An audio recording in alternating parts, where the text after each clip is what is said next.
New Year's Eve has always been my favorite holiday. Something about closing one chapter and opening the next. It gives you a chance to take stock. Look back. Look forward. And for the last 25 years, I'd done that with Monica by my side. We hosted the party this year like we usually do. It had become a bit of a tradition. String lights, playlists we'd argue about for weeks beforehand, champagne flutes we only ever used once a year, and a ridiculous number of appetizers. It was comfortable, predictable, safe, or at least it used to be. That night, everything felt a little off. It wasn't anything obvious, just small things. The way Monica kept checking her phone when she thought I wasn't looking. How she disappeared upstairs twice in the first hour to change shoes and came back with the same pair on. The way she seemed glued to one of her coworkers, Nathan, as if he were the only person in the room worth talking to. I told myself I was imagining things, that I was being paranoid, that the tension I felt in my chest was just stress from hosting. Then came the moment. It was a little after 11:30. Everyone had refilled their glasses, gathering around the fireplace like we always did for the countdown. Someone made a toast. Something cheesy about how we should all try new things in the new year. And that's when Monica chimed in. With her glass raised and that signature, overly confident smirk on her face, she said, "You know what we should try? Partner swapping. Come on, just for fun. Fresh start, right?" Just like that, out loud, in front of everyone. At first, people froze. Then a few nervous chuckles broke the silence. Someone said, "Oh, Monica," in that teasing tone people use when they're not sure if you're joking or serious. A few more people laughed. Not because it was funny, but because they didn't know what else to do. But I didn't laugh, because I knew it wasn't a joke. Maybe it started out that way in her head. Something she'd seen in a show, maybe, or overheard at the salon. But the second it came out of her mouth, I saw the look in her eyes. Calculated. Testing. She wasn't throwing that idea out there for shock value. She was testing me. Testing the room. Seeing if the idea would land. And more importantly, she was seeing if I would object. I didn't explode. I didn't say a word. I just set my glass down on the mantel and walked into the kitchen, pretending to grab more ice. I needed air. I needed to think. 25 years of marriage, and with one sentence, she cracked something open that I didn't know how to close. A few minutes later, Monica followed me in. She didn't even check to see if anyone was watching. She came right up to me with that same smirk, only now it was twisted into something colder. Sharper. "What's your problem?" she asked, like I was the one who had just derailed the evening. "It was a joke, Mark." Jesus, lighten up. You really know how to K*LL a vibe. I didn't say anything at first. I just stared at her. "Seriously," I said finally. "That's your defense? That it was a joke?" She rolled her eyes. "Yes, a joke. You remember what that is, don't you? God, maybe we should shake things up if you're going to keep acting like some moody old man every time someone has fun." There it was. Not just the comment itself, but the turn. She was deflecting, doubling down, making me the problem. I'd seen it before, not from her but from other people. Coworkers who got caught doing something shady and turned it around on whoever called them out. The gaslighting. The "you're being sensitive." The "don't make a scene." She looked at me like I was the one embarrassing her. Like I had crossed the line by reacting at all. "You know what?" I said, stepping back from her. "Forget it." "Great," she snapped, grabbing a bottle of Prosecco off the counter. "Maybe go back in there and practice your fake smile. People are starting to notice your little sulk fest." That was the moment it all shifted. Not when she said the thing. Not even when she tried to downplay it. It was when she blamed me for reacting. It would have been easier if she just said, "Yeah, that was out of line." Or even, "I'm sorry, I don't know why I said that." But instead, she treated my shock like it was the real offense. That's when the pieces started clicking into place. The recent changes I'd chalked up to stress or midlife burnout.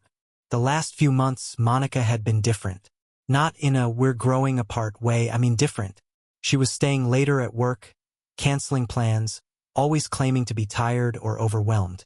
But on the weekends, She suddenly had energy for new hobbies she never wanted to share with me. Art shows with coworkers I'd never met. Networking events with clients that conveniently didn't allow spouses. And her phone, always face down, always password locked, even though she used to be the type to hand it to me mid-conversation. I'd noticed. Of course I had. But I didn't say anything. You don't want to be that guy, the suspicious husband, the one who reads too much into things. I didn't want to be paranoid. But after that night, I realized I hadn't been paranoid at all. I'd been naive. Or worse, I'd been in denial. She had already made her choice. That comment at the party wasn't the beginning. It was the result, the mask slipping for a second too long. And her reaction, the way she pivoted so fast from humor to hostility, told me everything I needed to know. This wasn't guilt. It was strategy. If she could make me look like the stiff, the boring husband who couldn't take a joke, then whatever she did or had already done would seem like a reaction. A rebellion. A response to my uptightness. Not a betrayal. Not a premeditated decision. That's what really got to me. She'd already crossed a line. But now she was rewriting the story to make it look like I had pushed her there. I walked back into the living room with a forced smile. Not because I wanted to keep up appearances, but because I needed to watch. I needed to see how deep it went. She followed close behind me, laughing loudly, making eye contact with guests, clinking glasses as if nothing had happened. She had a talent for performance, I'll give her that. She could make you feel like you were overreacting while she slowly turned the knife. And I saw it clearly for the first time in years. Monica wasn't lost. She wasn't confused or in crisis. She was in control, calculated. And the rest of us? We were just pieces on the board. I stayed quiet the rest of the night. I watched, I listened, and I kept my thoughts to myself. Because now I knew, whatever was going on, it was bigger than a bad joke. It was the tip of something deeper, something darker, and I wasn't about to be cast as the villain in a story I hadn't even realized I was in. After the party, I didn't confront her. I didn't bring it up the next morning. We woke up in the same bed, but it felt like I was lying next to a stranger. She was already scrolling through her phone before I opened my eyes, pretending nothing had happened. She leaned over, kissed my cheek, and mumbled, "Happy New Year." I stared at the ceiling, silent. The words tasted fake. Plastic. Like something said out of obligation, not affection. She got out of bed, humming to herself as she padded toward the shower, still performing the role. Still smiling like nothing was broken. But something had cracked inside me the night before. And once that crack was there, everything else started shifting. Over the next few days, I found myself drifting into my own head more often, replaying old conversations, small moments I had brushed off at the time. The kind of things you file away as odd, but forget because they don't make sense on their own. But now, all those scraps of suspicion started to click into a horrifying pattern. First, there was the wardrobe change. Back in September, Monica started dressing differently. I remember because she asked me, very casually, what I thought of her new jeans. "Too young for me?" she asked, spinning in front of the mirror. They were tighter than anything she'd ever worn before. I remember thinking she looked amazing, but something about it felt off. Not the outfit, but the way she needed approval for it. The way she needed to announce it. After that, the changes kept coming. Shorter skirts, a darker shade of lipstick, new perfume. At first, I figured it was a confidence thing, maybe a post-40s glow-up. I even joked about it, told her she looked like she was aging in reverse. She laughed, and I believed that laugh was real. Now I wonder who those outfits were really for, because they sure weren't for me. Then there were the late nights. Around October, Monica's work schedule started to shift. "Just this week," she said at first. "Big deadline." Then it became 2 nights a week. Then 3. Then whole weekends. She claimed her office was understaffed and that she had to pick up the slack. I didn't question it. Not because I trusted her blindly, but because she was always so calm when she said it. So confident. And I didn't want to be the guy who accused his wife of cheating just because she was working late. I kept telling myself she was just busy, that she'd come around when things settled. But they never settled. She used to text me throughout the day, small things. Lunch pictures, memes, articles she knew I'd like. Those stopped. Gradually at first. Then completely. When I brought it up once, half joking, she said, "Sorry, I'm just swamped lately. We're all drowning." But she was never too swamped to text her friends. Or to post cryptic little Instagram stories with generic captions like, "Grind mode laptop computer sparkles," or "Resetting boundaries." None of them had me in them. None of them referenced us. In November, I found out she canceled a trip we had planned without even telling me. We were supposed to spend a weekend up in Vermont. A quiet cabin getaway we'd both agreed on months earlier. I blocked the dates off in my calendar. Bought a new coat for it. Even made a reservation at that little Italian place we liked on the way. 2 days before we were set to leave, she reminded me that she had a leadership summit that weekend. "What summit?" I asked. "You knew about it?" she said, not even looking up from her phone. "It's been on my calendar forever." Except I didn't know. She never mentioned it. I checked her shared calendar later. It hadn't been there until recently. She'd added it a week earlier. I let it go. Told myself I was misremembering. Gaslit myself into believing maybe I had missed something. Because if I accepted the alternative that she lied, I'd have to admit we were in trouble. And I wasn't ready for that. Not then. But now, in the days after New Year's, it was like my brain had flipped a switch. And all these inconsistencies I'd ignored were flooding back in vivid detail. Even her interests had changed. Monica used to hate wine tastings. Called them pretentious sniffing parties. Now she loved them. She started going to them once a month with her networking group. She started using phrases like palate cleanser and oak forward in sentences like she was auditioning for a sommelier position. When I asked if I could tag along sometime, she laughed and said, "Trust me, babe, you'd be bored out of your mind." A few months earlier, she invited me everywhere. Now, everything was "you wouldn't enjoy it," or "it's just for work," or "I'll be late, don't wait up." I also remembered how she stopped sharing details. She used to talk about her day, who annoyed her at work, the weird guy who stocked the vending machine, even the boring parts. But lately, every time I asked, she gave vague answers. Same old. Busy. Nothing worth repeating. And when she did talk about people, one name kept coming up. Nathan. At first, it was in passing. Nathan said the proposal's due by Friday. Then it was Nathan and I are pitching together next quarter. Then it became Nathan thinks I should go for the director role. Always Nathan. Always casual. I'd asked once if he was single. She rolled her eyes and said, "No, he's married. His wife's a yoga teacher or something." But the more she mentioned him, the less convinced I was that he was just a colleague. The tone changed. The casual mentions became more frequent, more familiar. Too familiar. Then there was her phone. Once upon a time, she'd leave it on the kitchen counter while she cooked. Now it was always with her. Always screen down. Notifications silenced. If I ever picked it up to hand it to her, she'd rush over like I was disarming a bomb. She had started using an app one didn't recognize. A purple icon she quickly shoved into a folder. When I asked what it was, she said, "Just a calendar thing for work." But it wasn't a calendar. And I knew it. I started checking timestamps on photos she posted, cross-referencing them with what she told me. There were discrepancies. Places she said she wasn't at. Times she said she was in meetings. Shadows and backgrounds that didn't match her story. I wasn't imagining things. I wasn't overthinking. She was lying. Not once. Not by accident. This was a pattern. This was a constructed narrative carefully built over months. And I had played my part perfectly. The trusting, stable husband who didn't ask too many questions.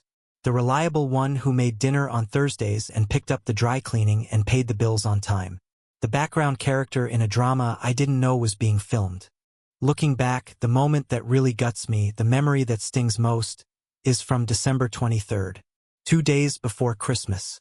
I had come home early, hoping to surprise her. I picked up her favorite pastries, the kind from the bakery across town that only bakes on weekends. I let myself in, expecting to find her working in the study or curled up on the couch with Netflix. Instead, the house was empty, totally dark. No note, no text. I called her. No answer. She called back 3 hours later, said she got pulled into a last-minute project with Nathan and lost track of time. Apologized with a voice that sounded half asleep. I believed her. I even warmed up her pastry when she got home, put on her favorite Christmas movie, and rubbed her feet while she sat there staring at her phone. Now I wonder where she really was that night. And with who? After the New Year's party, and after the flood of memories I could no longer ignore, I knew I needed more than gut feelings. I needed confirmation. Not for the sake of confrontation, I wasn't planning some dramatic showdown, but for clarity. For sanity. There's a moment in every unraveling relationship where suspicion becomes its own kind of torture. You start second-guessing reality. Was she always this secretive? Was I always this naive? You bounce between trusting your instincts and gaslighting yourself. I was tired of it. I wanted the truth, the ugly, unfiltered version. Came in a way I didn't expect. One Thursday morning, Monica left early for work. Earlier than usual. Said she had a breakfast meeting. She kissed my cheek absently, still on her phone, and left wearing a blazer I hadn't seen before. I went upstairs to make the bed. A small act of control in a house that no longer felt like mine, and noticed she'd left her laptop open on the dresser. Now, here's the thing. I wasn't snooping.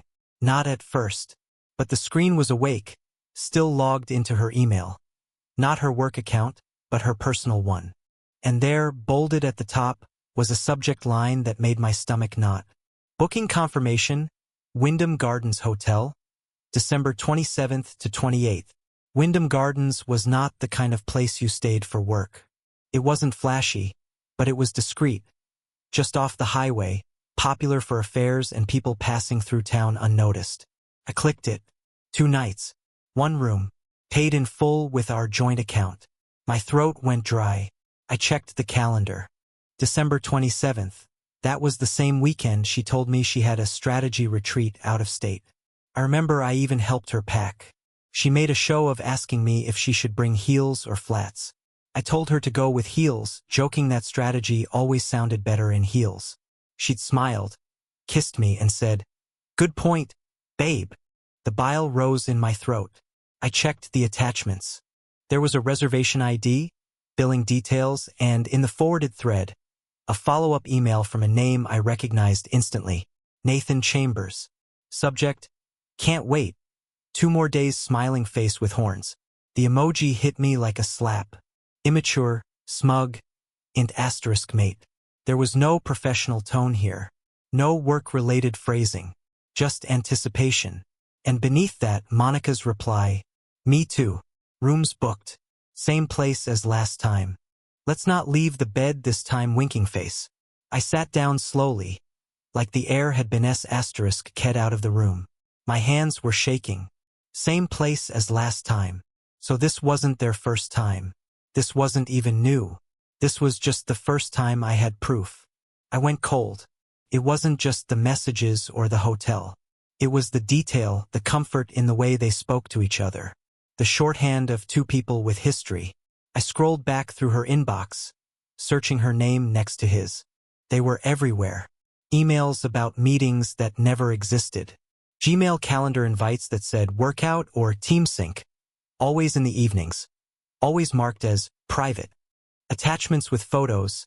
Nothing graphic, thankfully, but personal. One was of the 2 of them in front of some glass art exhibit. She told me she went alone that day, needed some solo time to recharge. I recognized her scarf in the photo.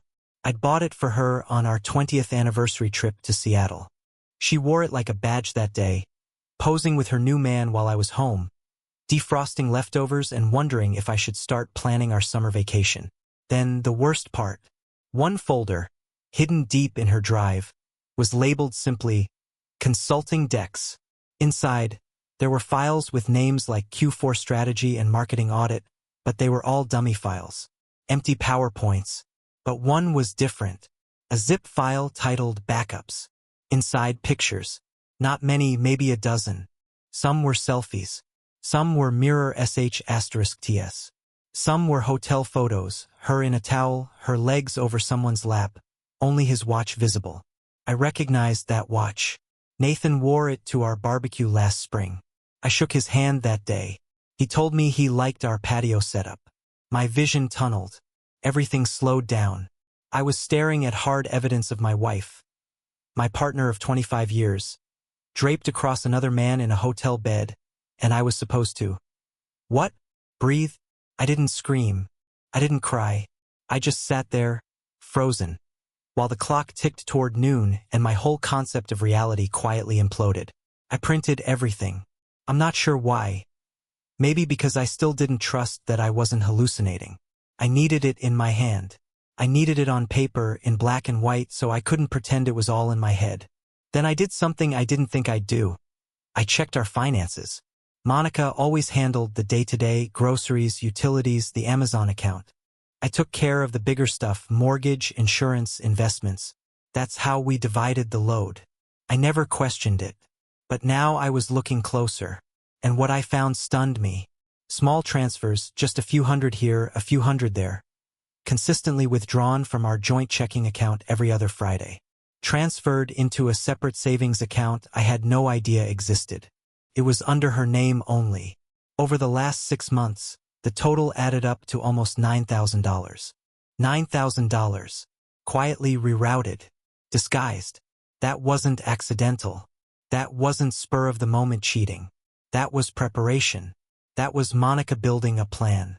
She was stacking cash, building a parachute. Not because she was scared of me, but because she had every intention of exiting. And I was supposed to be the fool footing the bill. I found legal documents, too. A draft file titled Separation_Proposal. Docs, saved last month. She had written out bullet points. Propose amicable split. Frame it as wanting different futures, not blame. Mention feeling emotionally unsupported. Offer generous visitation structure. Look cooperative. Use therapist suggested clarity as rationale. Each point felt like a dagger. She had crafted a script. A performance. I was never going to be told the truth. I was going to be managed. I sat with that reality for hours. By the time Monica came home that night, I had filed the laptop away, cleaned the kitchen, and made dinner. Salmon, her favorite. I didn't say a word. She asked how my day was. I told her it was quiet. And it was. Because that was the day the marriage died. And she didn't even notice. After I saw the emails, the hotel booking, the private savings account, after the weight of what she'd done settled over me like a fog, I didn't confront Monica. I didn't scream. I didn't throw her laptop or demand an explanation. I did what I think a lot of people don't expect. I went quiet. Not passive. Not weak. But still, there's a specific kind of silence that only comes after the worst has already happened. You're not fighting to prevent the fall anymore. You're standing in the wreckage, deciding which pieces are worth saving, and which ones you leave buried in the ash. And that's where I was. I started preparing. Not for revenge. Not even for confrontation. But for freedom. For the cleanest exit I could possibly make. One that wouldn't give her a single crack to squeeze through later and rewrite the narrative. I began with the finances. I stayed up late, night after night, combing through every bank statement, every credit card bill, every digital receipt from the last 18 months. I built a spreadsheet, tabs for transfers, travel, subscriptions, cash withdrawals, everything. I wanted a full map of what had been happening behind my back. It was worse than I thought. She had started funneling money into that separate account about 7 months ago. At first, it looked like small, irregular savings. But I found patterns. Certain charges made on her work trips didn't show up on her expense reports. Some hotels billed our joint credit card, then had partial refunds days later to another account. I dug deeper. There were gift receipts, boutique shopping bags I never saw, one charge for a store that sold men's watches. I remembered a time she mentioned getting something for a vendor. I nodded, assuming it was corporate gifting. Turns out it was Nathan's birthday. Another charge stood out, a deposit to a property management company. Not ours. Not one I recognized. A background check later revealed the name was tied to a short-term lease across town. A fully furnished one-bedroom apartment. I froze staring at that file. The dates aligned almost perfectly with her strategic retreats. She hadn't just been booking hotels. She'd secured a place of her own, a hideout, or maybe a landing pad for after she blew everything up. And me? I was still showing up with flowers when she had a bad day. The betrayal didn't feel loud anymore. It felt clinical, intentional. That's what kept me up at night. This wasn't a midlife mistake. It was a carefully executed transition plan, and I was never supposed to find out. I was supposed to be the oblivious, faithful husband who kept funding her lifestyle while she lined up her next one. I decided I wouldn't give her the satisfaction, so I made a plan of my own. I met with a lawyer, a woman named Marcia, sharp as hell, recommended by a friend who'd gone through a brutal divorce last year. I showed her everything, the spreadsheet, the emails, the hotel records, the apartment lease. She barely blinked. "You've done most of the work already," she said, flipping through the folders. "This is going to be easier than you think." She explained that in our state, adultery didn't just mean personal fallout, it had legal weight, especially when it came to financial misconduct. "She's siphoning marital funds," Marcia said. "If she thinks she's going to coast into this clean, she's in for a rude awakening." I asked her not to contact Monica yet. "Not until I say so," I said. She nodded. "You tell me when. Until then, we prepare." And that's exactly what I did. I changed all my passwords, not just the big ones, but everything. Email, streaming services, online storage, even the passcode on my phone. I locked down my personal credit cards and removed her as an authorized user from anything that was in my name alone. She didn't notice. Or if she did, she said nothing. I created a new bank account and started moving small amounts into it. Not enough to be obvious, but enough to build a buffer. I scheduled a separate mailbox at a UPS store across town and had all future financial and legal documents rerouted there. She never asked why the Amazon Prime stopped working. She just used her own. I also started logging every conversation we had. Not recording, just taking notes. Dates, times, summaries. I wanted a record in case things went sideways. And I backed up everything. Photos, texts, emails, her calendar, the fake meetings, the shared documents that included hotel reservations hidden in Google Drive. Everything went into a secure hard drive, which I stored at my office, in a locked drawer she couldn't access. I thought it might make me feel vindicated. Didn't. I wasn't angry anymore. I was tired, but not defeated, focused. Because the more I uncovered, the more obvious it became that Monica didn't just betray me. She tried to outmaneuver me. She thought I'd go along with her script, that I'd accept her pre-written breakup lines and let her walk away on her terms. No mess, no consequence, no loss. Just a quiet exit where I swallowed the pain and she walked into her next chapter smiling. But that wasn't going to happen. I wasn't going to be the shell of a man who signed whatever papers she put in front of me and handed over half of everything while she cried crocodile tears about how we grew apart. No, she didn't get to rewrite history. She chose deceit. And now she'd have to face it. Not in some fiery explosion, but in the slow, legal, measured reality of consequence. That was my power now. The truth carefully documented and deployed with precision. I didn't tell anyone yet. Not even my sister, who I trusted more than anyone. Not my coworkers.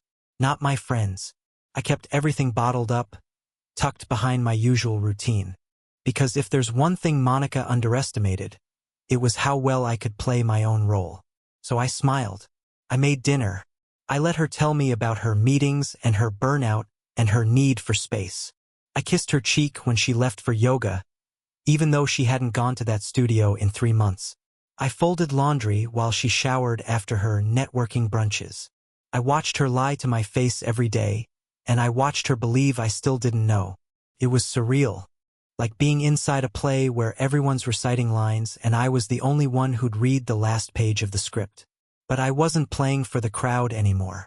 I was waiting for the cue, because soon, and she wouldn't see it coming, the lights would come up and the show would be over.